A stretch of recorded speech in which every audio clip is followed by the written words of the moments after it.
Al hacer un análisis de este caso sobre la implementación del programa Educación para la Integración en la Escuela Andes Unido, es importante considerar que esta tiene sus beneficios y limitaciones observadas en la implementación del programa. Entre ellos podemos citar que ciertos beneficios son el fomento de la identidad regional, donde precisamente se basa sobre el problema que este tiene en base a un programa que promueve una visión compartida de la historia y de la cultura andina, lo que de una u otra manera fortalece el sentido de la pertenencia a la comunidad más amplio. Hablamos también del desarrollo de habilidades interculturales y como ya sabemos, aquí los estudiantes aprenden a valorar y respetar sobre todo esa diversidad étnica y cultural, lo que es esencial para la convivencia de esas sociedades plurales. Hablamos también de esa colaboración internacional.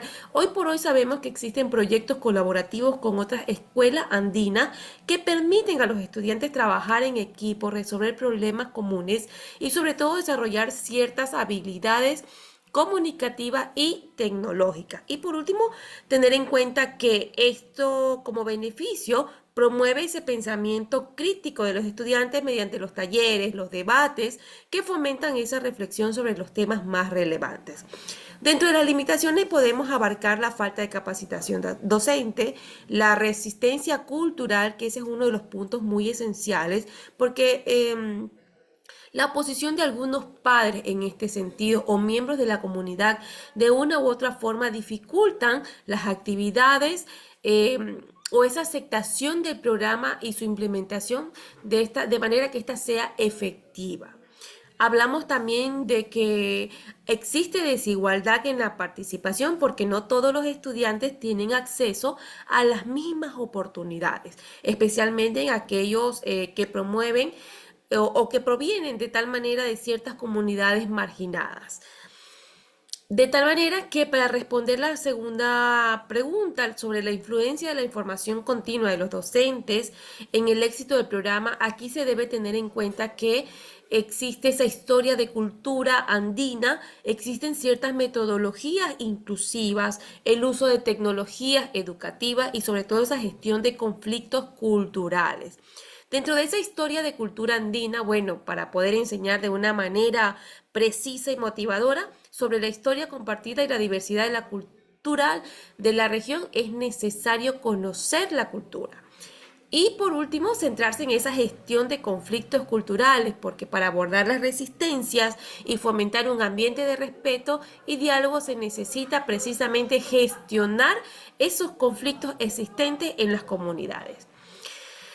Para dar respuesta a la pregunta 3, pues bueno, la contribución de la comunidad para superar la resistencia cultural se basa en la sensibilización, la participación activa, la participación selectiva, esa comunicación constante y efectiva y por último, ciertos ejemplos concretos de cómo contribuir con la comunidad.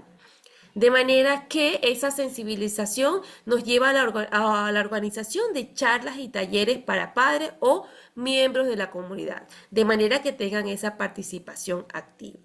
Para dar respuesta a la pregunta 4, bueno, esas estrategias para mejorar la disponibilidad de recursos didácticos y tecnológicos precisamente permiten superar esas limitaciones de recursos de la escuela que se podrían adoptar estrategias como alianzas con instituciones públicas y privadas en búsqueda de apoyo de gobiernos locales y organizaciones no gubernamentales o empresas a su vez para obtener cierto financiamiento y donaciones de materiales didácticos.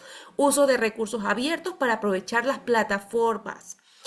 Capacitación en el uso de tecnología, esto con el fin de ofrecer talleres para que los docentes y estudiantes aprendan a utilizar herramientas tecnológicas de manera más efectiva.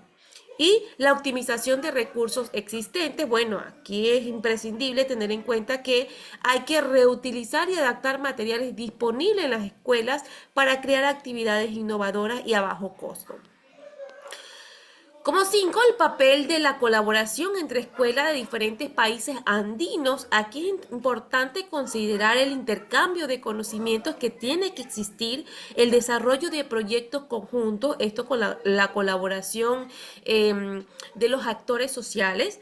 Tenemos el fortalecimiento de la identidad regional, que bueno, esto permite interactuar o permite esa interacción con estudiantes de otros países, donde los jóvenes comprenden de cómo formar parte de una comunidad más amplia. Y la preparación para un mundo globalizado, que hoy por hoy sabemos que el siglo XXI nos pone en alta demanda en todos los entes sociales. A manera de conclusión, bueno, este programa de educación para la integración de la Escuela Andes Unidos representa una iniciativa valiosa para fomentar la integración regional y la valoración de la diversidad cultural. Sin embargo, su éxito depende también de la superación de ciertos desafíos, como la capacitación docente, la resistencia cultural, la escasez de recursos, el poco acceso, la infraestructura, entre otros. Para lograrlo es fundamental involucrar a todos los actores clave. Además, la colaboración entre diferentes países andinos puede ser un motor poderoso para fortalecer la cultura de integración y sobre todo preparar a los jóvenes para los desafíos del futuro.